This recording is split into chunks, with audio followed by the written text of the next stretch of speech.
From the president this morning. He's been up early on the attack against his own attorney general, calling for a new investigation of Hillary Clinton. That series of tweets just moments ago, including this one. Attorney General Jeff Sessions has taken a very weak position on Hillary Clinton crimes. He also said, so where is the investigation? Let's get more on this now from our chief White House correspondent, John Karl, senior justice correspondent, Pierre Thomas. And John, let me begin with you. Again, this is so extraordinary what we're seeing right here. No president in modern times has attacked his attorney general like this. No president in modern times has called for an investigation into his opponent. And the president has now done this 3 out of the last 4 days.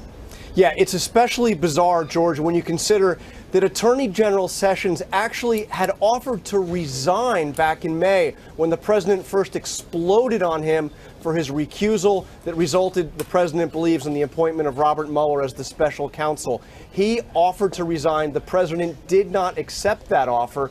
Now you have this continual attacks on the attorney general, somebody who also was, I would say, George, the single most important, arguably the single most important endorsement he got during his presidential campaign, a loyal ally. Now the question is, if he actually goes through and fires him, or if this causes Sessions to quit, who would replace him? We've heard 2 names floated, Rudy Giuliani and Ted Cruz. Both men have said that they are not interested in the job. They have said they're not interested in the job. I mean, the question is, would the president be trying to get someone who would be in control of the Russia investigation? Meanwhile, this intensified interest in Hillary Clinton seemingly, not seemingly, he's pressuring the attorney general to open an investigation that had been closed. Yeah, and that's strange given the president's own words. Back in November, after the election, the president himself made it clear that he had no desire to go after the Clintons. He said, essentially let bygones be bygones. Now you have this. We looked back, George. The president has tweeted about Hillary Clinton almost 40 times, 39 times since the election.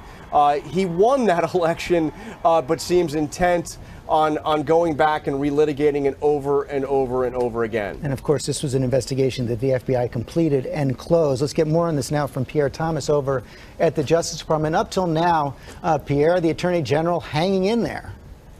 He had been hoping that the president's anger would dissipate, George, but that's clearly not happening. These tweets make it clear that the president's still very, very angry about this. And look, at the end of the day, everyone at the Justice Department is watching. Can the Attorney General continue to do his job under these circumstances when it's clear that the president increasingly does not have confidence in him? But Pierre, there's no law, but we've had all kinds of norms against the president interfering in investigations like this, all kinds of rules and norms and traditions built up that the president doesn't order an investigation into his defeated opponent. Look, George, tradition has been that the White House and the president do not apply political pressure on the Justice Department with regards to criminal investigations. There's supposed to be a bright red line, but it looks like the president is stepping all over that line, and it creates yet another dilemma for Sessions. Does he stand up for the Justice Department traditions and independence, or does he allow it to appear that the White House is micromanaging the nation's top law enforcement officials, George? That is the big question. Thank you both very much. And one more tweet from the president this morning. He said Jared Kushner did very well yesterday in proving he did not collude with the Russians. Witch hunt. Next up, 11-year-old Barron Trump.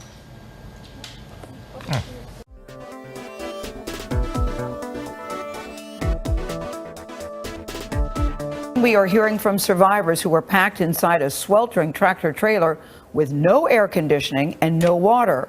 They were in this 18-wheeler as it traveled to San Antonio, Texas. One survivor linked a Mexican drug cartel to the smuggling operation. 10 immigrants have died. Dozens are in the hospital today. James Bradley, the truck driver, faces charges that could result in the death penalty. Mark Strassman is in San Antonio, where the truck was found. Mark, good morning. Good morning. Survivors have described their desperation and panic riding in the back of that pitch-black, overheated trailer. The special agent in charge I spoke to didn't want to talk about the criminal investigation, but he did tell us that the appalling way in which these people were transported is not uncommon. When Aden Lara Vega and 6 people climbed into the back of the trailer in Laredo, Texas, he says it was pitch black and already full. An hour into the trip, Vega says people started crying and asking for water. As the trailer got hotter, he says people fell into despair. Investigators estimate more than 100 people were packed inside the truck. Temperatures climbed well above 100 degrees. People shared a single breathing hole in the wall. In court papers, another survivor says he traveled with a group of nearly 30 people rafting across the Rio Grande and paying more than $700 for protection to the Mexican Zetas drug cartel. Shane Folden is the special agent in charge for Homeland Security investigations in San Antonio. These organizations consider these people simply a commodity. They don't think of them as people. They look at them from a profit perspective. On Monday, the driver of the semi-trailer, 60-year-old James Matthew Bradley, made his first appearance in federal court. He faces a charge of illegally transporting immigrants for financial gain, resulting in death. Bradley told investigators he did not know anyone was in the back of the 18-wheeler until he parked at the San Antonio Walmart to use the restroom, and he heard noise coming from the trailer. He says when he opened the doors, he was run over by Spanish people and knocked to the ground. He then noticed bodies just lying on the floor like meat. Our goal isn't just to arrest the individual transporting these people. Our goal is really to dismantle the organization. Bradley entered no plea in court. If convicted, he could face the death penalty. Several dozen survivors escaped into nearby woods. The feds hope to coax those people out of hiding to get needed medical treatment and also help build this criminal case. Charlie? Mark, thank you.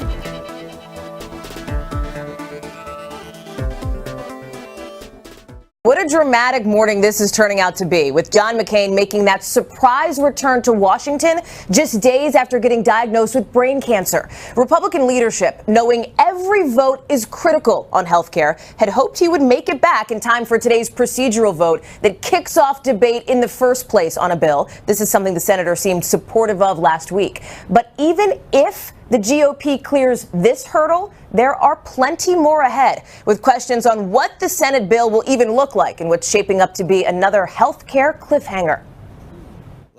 One of the Senate's fiercest fighters back for battle. John McCain returning to Capitol Hill today to help Republicans clear a critical health care hurdle. The senator, recovering from surgery, recently diagnosed with brain cancer, until now recuperating at home. In Arizona, taking a hike. In Washington, a different uphill climb for him and the rest of the GOP on health care, with President Trump pushing hard to get something done soon. Demanding senators repeal and replace Obamacare, the president pressuring his own party, skeptical lawmakers, even his health secretary, Tom Price. Going to get the votes? He better get them. He better get them. Oh, he better. Otherwise, I'll say, Tom, you're fired. That stern message directed at lawmakers, but delivered at a Boy Scout jamboree. Who the hell wants to speak about politics when I'm in front of the Boy Scouts, right? That at times seemed aimed more at adults. You know, I go to Washington and I see all these politicians and I see the swamp, and it's not a good place. In fact, today I said we ought to change it from the word swamp to the word cesspool. The fake media will say, President Trump spoke, and you know what this is. President Trump spoke before a small crowd of Boy Scouts today. Fake media, fake news. The president going after his predecessor. By the way, just a question. Did President Obama ever come to a jamboree? The backlash building fast. On Twitter, quote, politics do not belong in the jamboree, citizenship does. The Scouts even releasing a statement saying in part, the Boy Scouts of America is wholly nonpartisan and does not promote any one position, product, service, political candidate, or philosophy. The invitation for the sitting U.S. president to visit the National Jamboree is a long-standing tradition and is in no way an endorsement of any political party or specific policies. Back here on the Hill, it is all about health care, with the president this morning calling John McCain an American hero and brave for returning for the votes this week. We may hear more from the president about this public push on health care today when he holds a joint news conference in the Rose Garden with the Lebanese Prime Minister, Savannah and Carson. No shortage of questions for him and what's another very busy day here in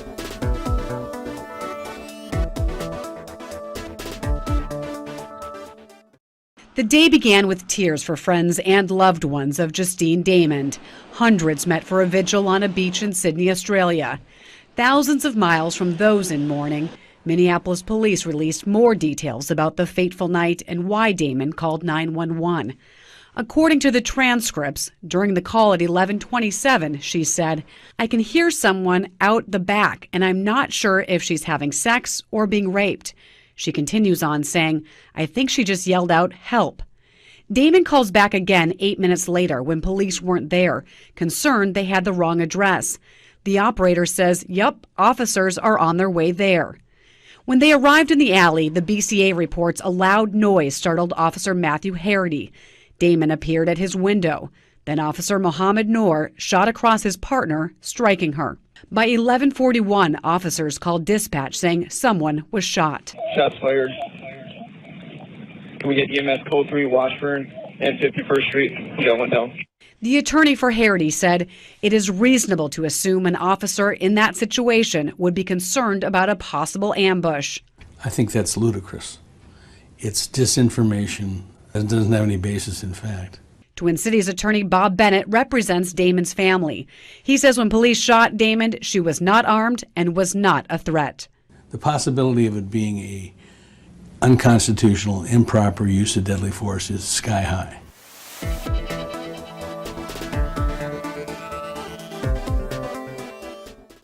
Company claims it will be the first in the country to implant microchips in most of its employees. 3 Square Market plans to implant chips like these in the hands of volunteers among its workforce. The technology replaces ID cards used to open doors and operate office equipment. Jamie Yukos is at the company's headquarters in River Falls, Wisconsin, to look at the privacy concerns raised by the plans. Jamie, good morning.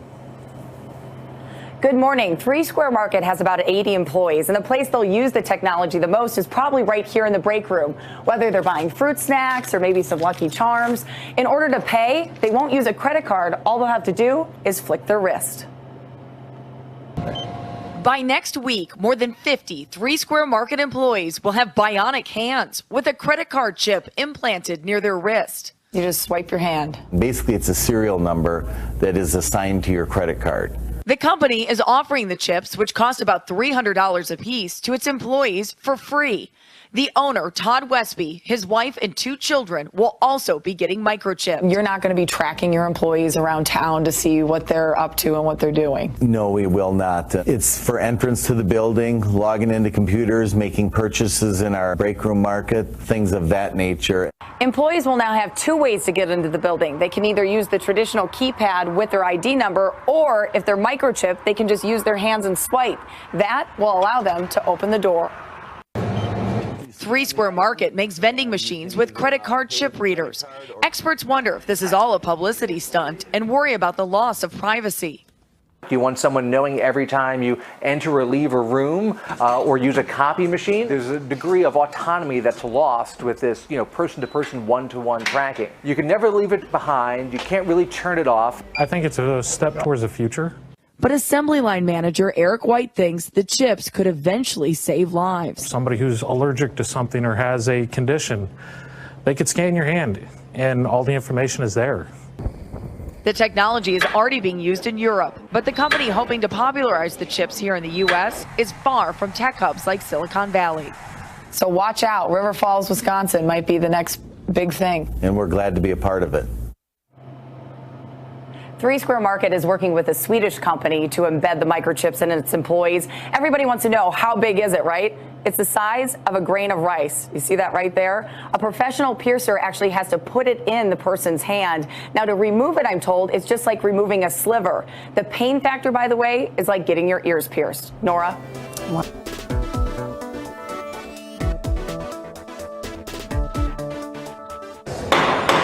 It's a topic this Boston City Councilor admits is controversial, but it's one she says the city needs to discuss. In my gut, don't support this. I don't think that this is a great thing for the city of Boston.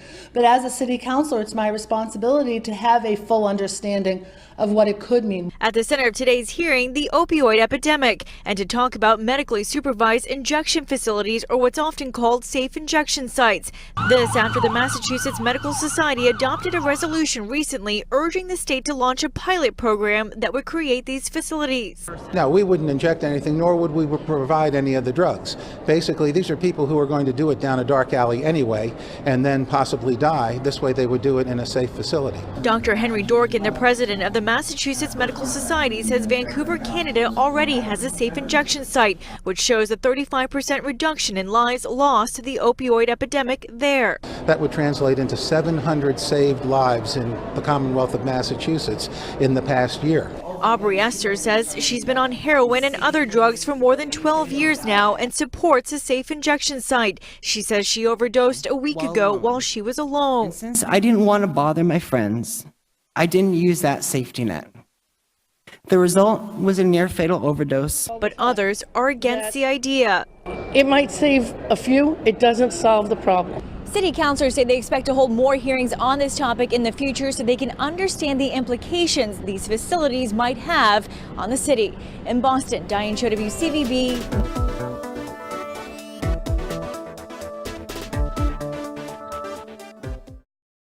One more story to share with you before we go. Officials at Ueno Zoo in Tokyo say a newborn giant panda cub is growing steadily. It's the zoo's first panda birth in 5 years. Zoo officials say the female panda has put on 500 grams in the last 10 days. She was born on June 12th.